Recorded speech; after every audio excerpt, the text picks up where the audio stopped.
Here's the rap that this new generation gets, that they're super high maintenance, that they start out on day one with very high expectations, that they walk in the door like, I'm here! And you're like, oh, right, we forgot you were starting today. And they say, no, it's me. Don't you remember me from the interview? No, I remember you. I just forgot you were starting today. Believe it or not, for me, this is just Monday. So why don't you sit here and go over these documents from HR while I figure out where you're going to sit? And they're like, no, but I mean, it's me. Don't you remember me? Listen, I've been to the website. There's 17 things we need to change about the company right away.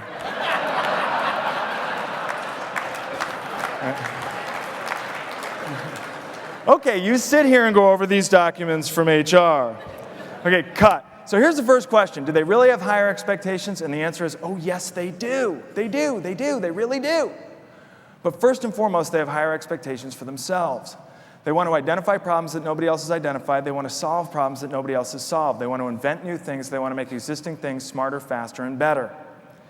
And that's good news. But this is what leads a lot of older, more experienced people to say every one of them thinks they're an ideas guy.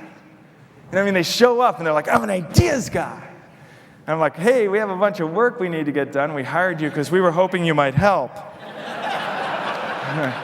I'm an ideas guy. Okay, that's great. So here's what we need you to do. Make cold calls. Well, I was thinking about a new way. Okay, you just call through this list, and here's a script. Are you with me? Are you sure? Right?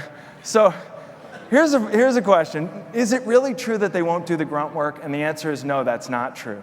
They will do the grunt work. They'll do the grunt work very well, very fast, all day long.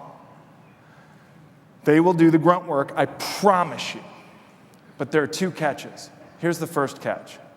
The first catch is they won't do the grunt work or anything else in exchange for vague promises about long-term rewards that may or may not vest in the deep, distant future.